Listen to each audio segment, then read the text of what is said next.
Hi hello ನಮಸ್ಕಾರ ಸ್ನೇಹಿತರೆ. ಕೊನೆಗೂ ಇಲ್ಲಿ ಪವಿತ್ರ ಕೈಗೆ ಸಿಕ್ಕಿಬಿದ್ದ ಚಿಕ್ಕಮ್ಮನ ಕತೆ ಮುಗೀತು ಅಂತಾನೆ ಹೇಳ್ಬೋದು. ಪವಿತ್ರ ಭದ್ರಕಾಳಿಯಾಗಿ ರುದ್ರಕಾಳಿ ಆಗಿದ್ದಾರೆ. ಇದರ ನಡುವೆ ಮಾವನ ವಿರುದ್ಧನೇ ಪವಿತ್ರ ತಿರುಗಿ ಬಿದ್ರ. ಏನಾಯ್ತು ಏನ್ ಕತೆ ಎಲ್ಲವನ್ನ ಕೂಡ ತಿಳ್ಕೋಬೇಕು ಅಂದ್ರೆ ಈಗಲೇ ನಮ್ಮ ಈ ಚಾನಲ್ನ ಸಬ್ಸ್ಕ್ರೈಬ್ ಮಾಡಿ, ಹಾಗೆ ಈ ಒಂದು ವಿಡಿಯೋವನ್ನ ಪೂರ್ತಿಯಾಗಿ ನೋಡೋದನ್ನ ಯಾವುದೇ ಕಾರಣಕ್ಕೂ ಕೂಡ ಮರಿಬೇಡಿ. ಇಲ್ಲಿ ನಮ್ರತನ ಭೇಟಿ ಮಾಡಬೇಕು ಅಂತ ಮನೋಜ್ ಪವಿತ್ರ ಮನೆಗೆ ಬರ್ತಾರೆ. ಆದ್ರೆ ಇಲ್ಲಿ ಪವಿತ್ರ ತನ್ನನ್ನ ನೋಡ್ತಾಳೆ ಅನ್ನೋದು ಮನೋಜ್ಗೆ ಗೊತ್ತಿಲ್ಲ. ಇಲ್ಲಿ ನಮ್ರತಾಗೆ ಕಾಲ್ ಮಾಡಿ 10 ಲಕ್ಷ ಈಗಲೇ ತಂದ್ಕೊಡ್ಬೇಕು, ಇಲ್ಲ ಮನೆ ಒಳಗಡೆ ನುಗ್ಗಿ ನಿನ್ನನ್ನ ಜೈಲಿಗೆ ಕಳಿಸ್ಬೇಕಾಗತ್ತೆ ಅಂತ ಹೇಳಿ ಹೆದರಿಸ್ತಾರೆ. ಹಾಗಾಗಿ ನಮ್ರತಾ ಕೂಡ ದುಡ್ಡನ್ನ ಹೊಂದಿಸಿ ಕೊಡೋದಕ್ಕೆ ಅಂತ ಹೇಳಿ ರೆಡಿ ಆಗ್ತಿದ್ದಾರೆ. ಇತ್ತ ಕಡೆ ಪವಿತ್ರ ಮನೋಜ್ರನ್ನ ನೋಡಿದ್ದೆ ಹೊರಗಡೆ ಬಂದು ಯಾಕೆ ಇಲ್ಲಿಗೆ ಬಂದಿದ್ಯಾ ಅಂತ ಪ್ರಶ್ನೆ ಮಾಡ್ತಿದ್ದಾರೆ. ನಿನ್ನನ್ನೇ ನೋಡೋಕೆ ಅಂತ ಹೇಳಿ ಬಂದೆ ಅಂತ ಹೇಳಿ ಮನೋಜ್ ಸುಳ್ಳು ಹೇಳ್ತಾರೆ. ಜೊತೆಗೆ ನನ್ನ ಪ್ರೀತಿಯನ್ನ ಮರೆತು ಲಕ್ಸುರಿ ಲೈಫ್ ಸಿಕ್ತು ಅಂತ ಹೇಳಿ ಇಲ್ಲಿ ಅಡ್ಜಸ್ಟ್ ಆಗ್ಬಿಟ್ಟ ಅಲ್ವಾ.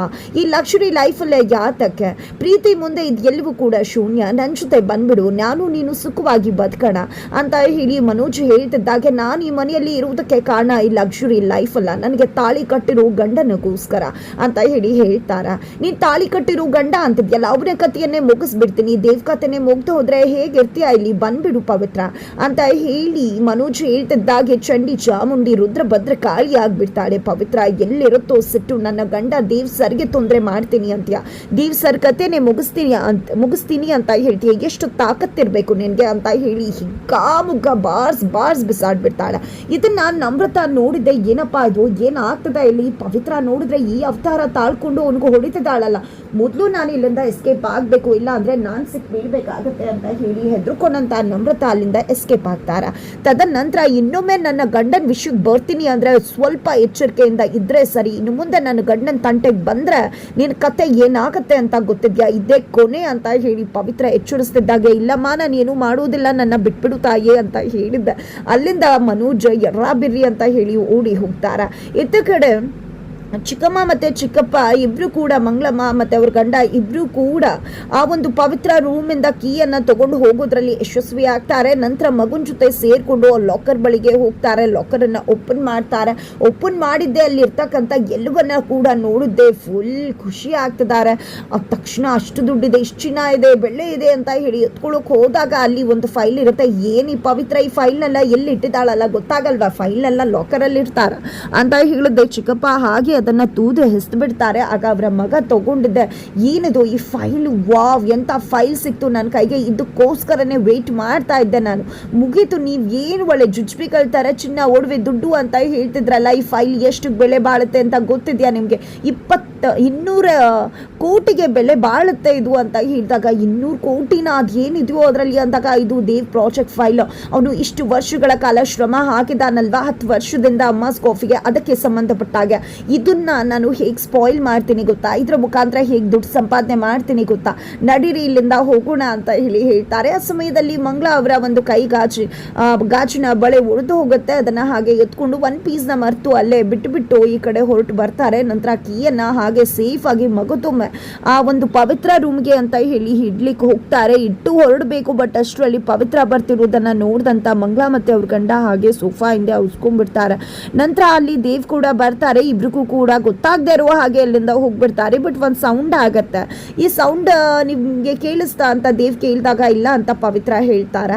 ನಂತರ ಇಲ್ಲಿ ಪವಿತ್ರ ಗಚ್ಚರಿ ಆಗ್ತದ, ನಾನು ಈ ರೀತಿ ಕೀ ಇಟ್ಟಿರ್ಲಿಲ್ವಲ್ಲ, ಯಾರಾದ್ರೂ ಬಂದು ಕೀ ತಗೊಂಡು ಹೋಗಿದ್ರ ಅಂತ ಹೇಳಿ ಅದ್ರ ಬಗ್ಗೆನೇ ಯೋಚನೆ ಮಾಡ್ತಿದ್ದಾಳೆ ಪವಿತ್ರ. ನಂತರ ಇಲ್ಲಿ ಪವಿತ್ರ ಮತ್ತೆ ದೇವ್ ಇಬ್ಬರ ನಡುವೆ ಯಾವಾಗ್ಲೂ ಒಂದು ಬ್ರಿಡ್ಜ್ ಇರೋ ಹಾಗೆ ಮಗದೊಮ್ಮೆ ಬ್ರಿಡ್ಜ್ ಅನ್ನ ಹಾಕ್ತಾರೆ ಇಲ್ಲಿ ದೇವ್. ನಂತರ ಇಬ್ರು ಕೂಡ ಮಲ್ಕೋತಾರೆ. ಇಲ್ಲಿ ದೇವ ಪವಿತ್ರನ ಮಲ್ಕುಳಿ ಅಂತ ಹೇಳ್ತಿದ್ರು ಕೂಡ ಪವಿತ್ರಗೆ ನಿದ್ರೆ ಬರ್ತಿಲ್ಲ. ಹೇಗೆ ಈ ಕೀ ಇಲ್ಲಿ ಬರೋಕ್ ಸಾಧ್ಯ, ಯಾರಾದ್ರೂ ಲಾಕರ್ನ ಓಪನ್ ಮಾಡಿದ್ರ ಅನ್ನೋ ಅನುಮಾನ ಅವಳಲ್ಲಿ ಕಾಡ್ತಿದೆ. ಇದರ ನಡುವೆ ರಾಧಿಕಾ ಅವರು ಫೈಲ್ ನೋಡ್ತಿರ್ತಾರೆ. ಅದೇ ಸಂದರ್ಭದಲ್ಲಿ ಅವರ ಗಂಡ ಗೋವರ್ಧನ್ ಕೂಡ ಅಲ್ಲಿ ಬಂದು ಕುಳಿತುಕೋತಾರೆ. ಅವ್ರು ಕುಳಿತುಕೋತಿದ್ದಾಗೆ ರಾಧಿಕಾ ಅಲ್ಲಿಂದ ಎದ್ದು ಹೊರಟು ಹೋಗ್ಬೇಕಾದ್ರೆ, ಮಾವ ಬಂದಿದ್ದೆ, ಏನಮ್ಮ ರಾಧಿಕಾ ಇನ್ನು ಎಷ್ಟು ದಿನ ಈ ರೀತಿಯಾಗಿ ಅಂದಾಗ, ನಿಮಗೆ ಗೊತ್ತಿಲ್ಲ ಮಾವ, ನನ್ಗೆ ಏನಾಗಿದೆ, ನನ್ನ ಮನ್ಸಿಗೆ ಎಷ್ಟು ಘಾಸಿ ಆಗಿದೆ ಅಂತ, ನಾವೇ ಅವ್ರ ಮನಸ್ಸಲ್ಲಿ ಇಲ್ಲ ಅಂತ ಗೊತ್ತಾದ್ಮೇಲೆ ಏನಿರುತ್ತೆ ಸಂಬಂಧ ಅಂದಾಗ, ನೋಡಮ್ಮ ರಾಧಿಕಾ, ಕುಟುಂಬ ಅಂದಮೇಲೆ ನಾವಲ್ಲಿ ಯಾರಾದರೂ ಒಬ್ಬರು ಸೋಲ್ಬೇಕಾಗತ್ತಾ? ನಿನ್ನ ಗಂಡನ ಹತ್ರ ಕೇಳು, ಎಲ್ಲವನ್ನ ಕೂಡ ಹೇಳ್ತಾರೆ ಅಂದಾಗ ಅವ್ರಿಗೇನು ಹೇಳೋದಿಲ್ಲ ಮಾವ ಅಂತ ರಾಧಿಕಾ ಅವ್ರು ಹೇಳಿದಾಗ ಅವನು ಹೇಳ್ತಿಲ್ಲ ಅಂತ ನೀನು ಸುಮ್ಮನಾಗೋದಲ್ಲ ಅಮ್ಮ, ನೀನೇ ಇನಿಷಿಯೇಟಿವ್ ತೊಗೊಂಡು ನೀನೇ ಕೇಳು, ಆಗ ಖಂಡಿತ ಹೇಳ್ತಾನೆ. ಆಗದನ್ನೆಲ್ಲ ಬಿಟ್ಬಿಟ್ಟು ಹೊಸದಾಗಿ ಮಗುದೊಮ್ಮೆ ಬದುಕನ್ನು ಶುರು ಮಾಡೋಣ ಅಂತ ಹೇಳು, ಆಗ ಖಂಡಿತ ಅವನು ಖುಷಿಯಿಂದ ಒಪ್ಕೋತಾನೆ. ಇನ್ನೆಷ್ಟು ದಿನಗಳ ಕಾಲ ನೀವು ಈ ರೀತಿ ಇರ್ತೀರಾ? ನಿಮ್ಮನ್ನು ನೋಡ್ತಾನೆ ಮನೇಲಿ ಎಲ್ಲರೂ ಕೂಡ ನೋಡಿ ಕಲಿತಾರ. ನೀವೇ ಈ ರೀತಿ ಮಾಡಿಬಿಟ್ರೆ ಅವ್ರಿಗೆ ಯಾರು ಬುದ್ಧಿ ಹೇಳೋದು? ಅದಕ್ಕೋಸ್ಕರ ನಿಮಗೋಸ್ಕರ ಅಲ್ಲ ಅಂದರೂ ಈ ಮನೆಯವ್ರಿಗೋಸ್ಕರ ನಮಗೋಸ್ಕರ ನೀವಿಬ್ರು ಒಂದಾಗಲೇಬೇಕಮ್ಮ. ಬಾಮ್ಮ, ನೀನು ಅವನ ಜೊತೆ ಮಾತಾಡು, ಖಂಡಿತ ಎಲ್ಲ ಕೂಡ ಸರಿ ಹೋಗುತ್ತೆ ಅಂತ ಹೇಳಿ ಮಾವ ರಾಧಿಕಾ ಅವರನ್ನು ಒಪ್ಪಿಸಿ ಅಲ್ಲಿಂದ ಅವರ ರೂಮಿಗೆ ಗೋವರ್ಧನ್ ಅವ್ರ ಜೊತೆ ಮಾತಾಡೋದಕ್ಕೆ ಅಂತ ಹೇಳಿ ಕರ್ಕೊಂಡು ಬರ್ತಾ ಇದ್ರೆ ಇಲ್ಲಿ ಗೋವರ್ಧನ್ ಅವ್ರಿಗೆ ಪದ್ಮ ಅವರು ಕರೆ ಮಾಡ್ತಾರೆ. ಪದ್ಮ ಅವರು ಕಾಲ್ ಮಾಡಿದ್ದೆ ಅಳುಗ್ ಶುರು ಆಗ್ತಿದ್ದಾರೆ. ಯಾಕೆ ಏನಾಯ್ತು ಅಂದಾಗ ಬಿಲ್ ಕೊಟ್ಟಿದ್ದಾರೆ, 15 ಲಕ್ಷ ಆಗಿದೆ, ಎಲ್ಲಿಂದ ಕೊಟ್ಟೋದು ನಾವಿಲ್ಲಿ ಅಂತ ಹೇಳಿದಾಗ ನೀನು ಯಾಕಮ್ಮ ಅದಕ್ಕೆಲ್ಲ ತಲೆ ಕೆಡ್ಸ್ಕೊತಾ ಇದೆಯಾ? ಎಷ್ಟು ಖರ್ಚಾದ್ರೂ ಪರವಾಗಿಲ್ಲ, ನಾನು ಇದನ್ನಲ್ವಾ, ನಾನು ನೋಡ್ಕೋತೀನಿ, ನೀವೇನು ಯೋಚನೆ ಮಾಡಬೇಡಿ, ಡಿಸ್ಚಾರ್ಜ್ ಆಗೋದಕ್ಕೆ ರೆಡಿ ಆಗಿ ನಾನು ಅಲ್ಲಿಗೆ ಬರ್ತೀನಿ ಅಂತ ಹೇಳ್ತಾರೆ. ಅಯ್ಯೋ ಪೋರೆ, ನೀವು 15 ಲಕ್ಷನ ಅಂದಾಗ ಎಷ್ಟಾದ್ರೂ ಪರವಾಗಿಲ್ಲ, ನಾನು ಹೇಳ್ತಾ ಇದ್ದೀನಿ ತಾನೇ, ಇದು ನನ್ನ ಜವಾಬ್ದಾರಿ, ನಾನು ಮಾಡ್ತೀನಿ, ನೀವೆಲ್ಲ ರೆಡಿ ಆಗಿ ಅಂತ ಹೇಳಿದ್ದೆ.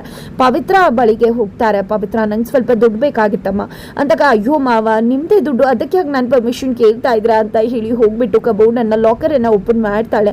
15 ಲಕ್ಷ ಬೇಕಿತ್ತು ಅಂತ ತಗೋಬೇಕಿದ್ರೆ ನಿಜವಾಗ್ಲೂ ಶಾಕ್ ಆಗಿಬಿಡುತ್ತೆ. 15 ಲಕ್ಷನ ಮಾವ, 15 ಲಕ್ಷ ಯಾತಕ್ಕೆ ಅಂದಾಗ, ನಮ್ಮ ಕಡೆಯವ್ರು ಬೇಕಾದವ್ರಿಗೆ ಒಬ್ರಿಗೆ ಅರ್ಜೆಂಟಾಗಿ ಬೇಕಾಗಿದೆ ಅಮ್ಮ, ಅದೇ ಕಾರಣಕ್ಕೋಸ್ಕರ ಇದನ್ನು ತೊಗೊಂಡು ಹೋಗ್ತಾ ಇರೋದು, ಒಂದು ಜೀವದ ಪ್ರಶ್ನೆ ಉಳಿಸ್ಲೇಬೇಕಾಗ್ದ, ಆದರೆ ನಾನು ತೊಗೊಂಡು ಹೋಗ್ತಿದ್ದೀನಿ ಅಂತ ಯಾರಿಗೂ ಕೂಡ ದೇವ್ಗಾಗ್ಲಿ ರಾಧಿಕಾಗ್ಲಿ ಗೊತ್ತಾಗೋದು ಬೇಡ, ಆಮೇಲೆ ಮನೆಯಲ್ಲಿ ರಣರಂಗನೇ ಆಗ್ಬಿಡುತ್ತೆ, ಅದಕ್ಕೋಸ್ಕರ ರಿಕ್ವೆಸ್ಟ್ ಮಾಡ್ತಿದ್ದೀನಮ್ಮ, ಇನ್ನು 1-2 ದಿನ ನಾನು ಬ್ಯಾಂಕಿಂದ ದುಡ್ಡು ತೊಗೊಂಡು ಡ್ರಾ ಮಾಡಿ ತಂದು ಇಲ್ಲಿ ಇಟ್ಬಿಡ್ತೀನಿ ಆಯ್ತಾ ಅಂದಾಗ, ಸರಿ ಆಯಿತು ಮಾವ ಅಂತ ಹೇಳಿ ಪವಿತ್ರ ಹೇಳ್ತಾರೆ. ತದನಂತರ ಇಲ್ಲಿ ಮಾವ ಹೋಗ್ತಿದ್ದಾಗ ಇಲ್ಲಿ ಒಂದು ಫೈಲ್ ಇಟ್ಟಿದ್ನಲ್ಲ, ಫೈಲೇ ಕಾಣಿಸ್ತಿಲ್ವಲ್ಲ, ಇಲ್ಲೇ ಇತ್ತಲ್ವಾ ಫೈಲು ಅಂತ ಅನ್ಕೋತಿದ್ದಾಗೆ ಅಲ್ಲಿ ಗಾಜಿನ ಬಳೆಯ ಚೂರು ಇರುತ್ತೆ, ಅದನ್ನು ನೋಡಿದ್ದೆ, ಮಂಗಳ ಚಿಕ್ಕಮ್ಮಂದಲ್ವಾ ಇದು ಅಂತ ಹೇಳಿ ಅವಳಿಗೆ ಗೊತ್ತಾಗ್ಬಿಡುತ್ತೆ. ಅಲ್ಲಿ ಕೀ ಆ ರೀತಿ ಬಿದ್ದಿರೋದಕ್ಕೂ ಇಲ್ಲಿ ಇವ್ರ ಗಾಜಿನ ಬಳೆ ಕಾಣಿಸ್ತಿರೋದಕ್ಕೂ ಖಂಡಿತ ಏನೋ ಲಿಂಕ್ ಇದೆ ಅಂತ ಗೊತ್ತಾಗತ್ತೆ.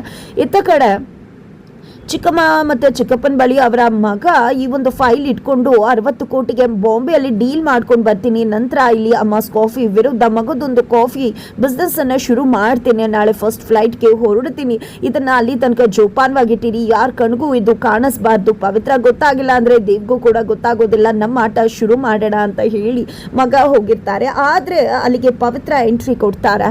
ಪವಿತ್ರ ಎಂಟ್ರಿ ಕೊಟ್ಟಿದ್ದೆ, ಇಲ್ಲಿ ನನಗೆ ಯಾವುದೋ ಒಂದು ಸ್ಮೆಲ್ ಬರ್ತಾ ಇದೆ, ಲಾಕರನ್ನು ಯಾರೋ ಓಪನ್ ಮಾಡಿ ಫೈಲ್ ತಗೊಂಡಿದ್ದಾರೆ, ಅದು ಈ ರೂಮಿಂದಾನೇ ಸ್ಮೆಲ್ ಬರ್ತಾ ಇದೆ ಅಂದಾಗ, ಏನು ಮಾತಾಡ್ತಿದ್ಯಾ, ನಾವೇ ಎತ್ಕೊಳ್ಳೋಣ ಅಂತ ಹೇಳಿ ಮಂಗಳವರು ಹೇಳಿದಾಗ, ನಿಮ್ಮ ಗಾಜಿನ ಬಳೆ ಚೂರು ಅಲ್ಲಿತ್ತು ಅಂದಮೇಲೆ ಅದನ್ನು ನೀವೇ ಮಾಡಿರೋದಲ್ವಾ, ಇದು ನಿಮ್ಮ ಗಾಜಿನ ಬಳೆ ಚೂರು ಅನ್ನೋದು ಇಡೀ ಫ್ಯಾಮಿಲಿ ಎಲ್ರಿಗೂ ಕೂಡ ಗೊತ್ತದ, ಸರಿ ಆಯಿತು, ನಾನೀಗ ಅಡುಗೆ ಮನೆಗೆ ಹೋಗಿ ಅನ್ನಕ್ಕಿಟ್ಟು 3 ವಿಷಲ್ನ ಕೂಗಿಸ್ತೀನಿ, ಅಷ್ಟರಲ್ಲಿ ಆ ಒಂದು ಫೈಲ್ ನನ್ನ ಬಳಿಗೆ ಬರಬೇಕು, ಇಲ್ಲ ಅಂದರೆ ಮನೆಯವ್ರ ಮುಂದೆ ಈ ಸತ್ಯ ರಿವೀಲ್ ಆಗತ್ತೆ ಅಂತ ಹೇಳಿ ಹೆದರಿಸಿದ್ದೆ. ಖಡಕ್ ಆಗಿ ಮಾತಾಡೋದ್ರ ಮುಖಾಂತರ ಅಡುಗೆ ಮನೆಗೆ ಹೋಗಿ ಅನ್ನ ಇಟ್ಟು 3 ವಿಷಲ್ ಬರ್ತಿದ್ದಾಗನೇ ಮಂಗಳ ಅವರು ಫೈಲ್ ತಗೊಂಡೋಗಿ ಆ ಒಂದು ಅಡುಗೆ ಮನೆ ಕಿಚನ್ ಸ್ಲ್ಯಾಬ್ನ ಮೇಲೆ ಇಡ್ತಾರೆ. ಹಾಗಿದ್ರೆ ಮುಂದೇನಾಗತ್ತೆ ಅನ್ನೋದನ್ನ ತಿಳ್ಕೋಬೇಕು ಅಂದರೆ ಮುಂದಿನ ವಿಡಿಯೋಗೆ ವೇಟ್ ಮಾಡೋದನ್ನು ಮರಿಬೇಡಿ.